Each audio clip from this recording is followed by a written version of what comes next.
নমস্কার, আমি শম্পা দাস। আমার সামনে পেয়ে গেছি আজকে পর্বতারোহী শুভেন্দু মণ্ডলকে। মহাশয়ের থেকে জেনে নেব উনি কত বছর ধরে এই পর্বতারোহীতে আছেন এবং ওনার পরিচয়টা।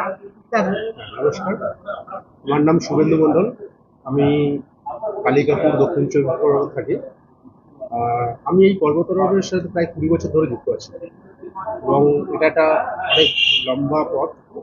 তো তারপরে আজকে এসে আমি যে পর্বতটা আরোহণ করেছি সেটা পৃথিবীর মধ্যে সব থেকে প্রথম আমরা আরোহণ করেছি।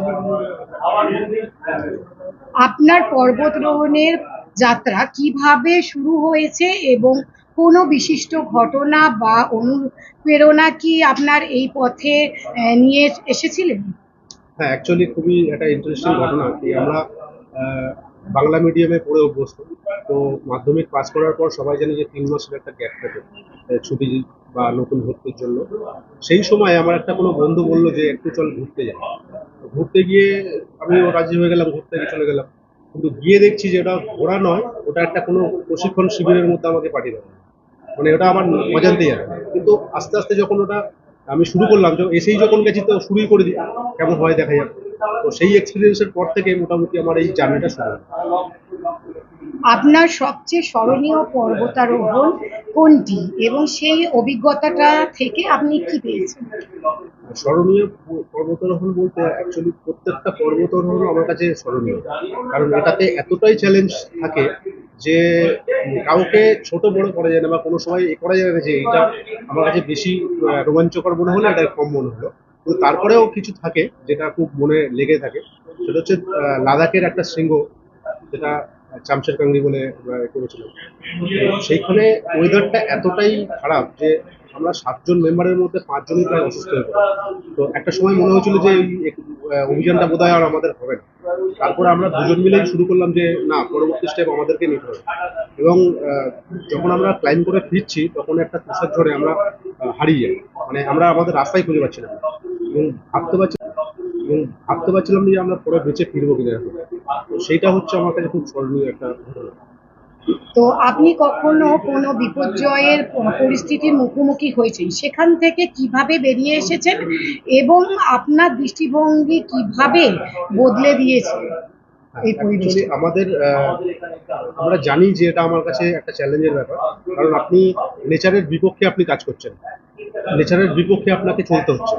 তো আপনার সেখানে যেমন কোল্ড ইঞ্জুরিজ হয়, বিভিন্ন রকমের ইঞ্জুরিজ, এবং সঙ্গে উচ্চতার চ্যালেঞ্জ এবং শরীরকে খাপ খাইয়ে নেওয়ার একটা বড় চ্যালেঞ্জ থাকে।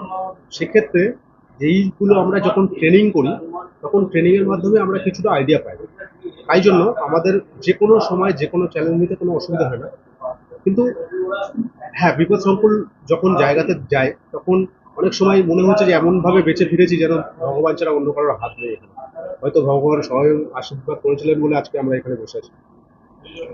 একটি কঠিন পর্বতারোহণের সময় আপনি কিভাবে মানসিক এবং শারীরিক ভাবে প্রস্তুতি নেবেন এবং কোনো নির্দিষ্ট ট্রেনিং রুট কি ছিল? একদমই তাই। কারণ দেখুন, এটা হচ্ছে আমাদের যে স্পোর্টসটা সেটা হচ্ছে কিং অফ দ্য স্পোর্টস। এখানে আপনি নেচারের বিপক্ষে যেমন কাজ করেন, আপনাকে বাঁচিয়ে ফিরে আনার জন্য একমাত্র আপনাকেই সেই চেষ্টাটা করতে হবে। কারণ এমন এমন জায়গায় আমরা যাই না, সেখানে গাড়ি যে পৌঁছায়, না সেখানে অন্য কিছু পৌঁছায়। তো সেক্ষেত্রে আমাদের নিজেদেরকেই নিজেদের সেই চ্যালেঞ্জটা নিতে হবে। যখন আমরা কোনো জায়গায় ক্লাইম্বিং করি তখন তার জন্য আমাদের একটা পার্টিকুলার ট্রেনিং ফিক্স থাকে যে আমরা তার আহ, কতটা সেটা ডিফিকাল্ট পিক, সেটা ক্লাইম্বিং পিক কিনা, সেটা সেই অনুযায়ী আমাদের ট্রেনিংটা শুরু হয়। এখানে আমরা তার জন্য প্রস্তুতি নিই এবং সেই মতো আমরা সেই চ্যালেঞ্জটাকে ফেস করি। কোনো সময় 3 মাস হয়, কোনো সময় 4 মাস নিজেদেরকে তৈরি করতে এত সময় লাগে আমাদের।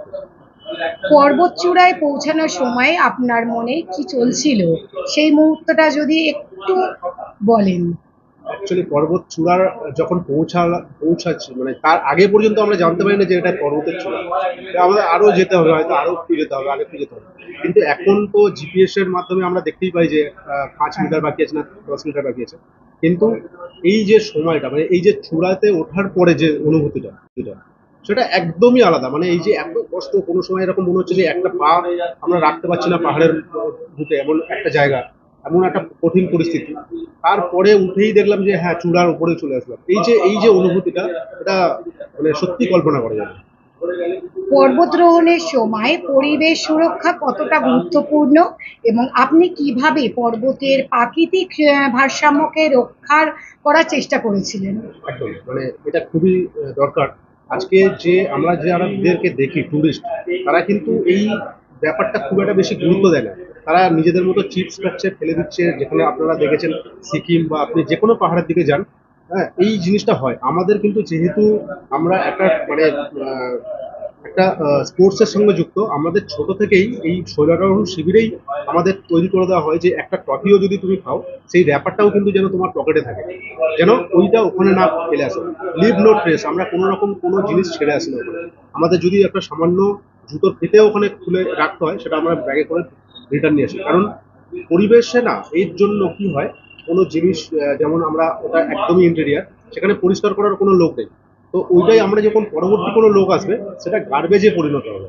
সেই জন্য এই জিনিসটা আমাদেরকেই পরিষ্কার করে রাখতে হয় এবং সমাজের মানে পর্বতের জন্য এটা আমাদের আমাদের মন থেকে আমরা এটা করবো, যাতে কোনো রকম পরবর্তীকালে কোনো সময় কোনো লোক গেল বা কোনো পর্বতারোহী গেল, যেন কোনোদিন মনে না থাকে যে এখানে কোনো লোক এসেছিল। আমরা সেরকম ভাবে পরিষ্কার করে সেই জায়গাটাকে সেরকম ভাবে রেখে দিয়ে যাওয়ার জন্য আসি। আপনি একজন মানে আপনি একজন তো পর্বতারোহী এবং যদি নতুন কেউ পর্বতারোহী যান, তার জন্য আপনার তিনটে সবচেয়ে গুরুত্বপূর্ণ সুরক্ষা কি হবে? আহ, আমি মানে পরামর্শটা কি দেবেন? পরামর্শটা হচ্ছে সবার আগে মেন্টালি প্রিপেয়ার হতে হবে একটা লোককে। মানে সে ফিজিক্যাল ফিটনেস তার 99% হলেও হবে, বাট মেন্টাল কিন্তু তার হতে হবে 100%। কারণ এখানে যতটা ফিজিক্যাল ইয়ের দরকার হয়, তার থেকে মেন্টাল প্রেশার কিন্তু আরো বেশি হয়। সেক্ষেত্রে আপনাকে সেই চ্যালেঞ্জটা নেওয়ার মতো ক্ষমতা থাকতে হবে। তাহলে তবেই আপনি একটা পর্বতারোহী হতে পারবেন বা সুরক্ষিত বাড়ি আসতে পারবেন। আর এটা খুবই ছোটখাটো কোনো একটা ইয়ে নয়, এটা ভীষণ চ্যালেঞ্জের একটা কাজ। বিচার করার কোনো লোক নেই। তো ওইটাই আমরা যখন পরবর্তী কোনো লোক আসবে, সেটা গার্বেজে পরিণত হবে।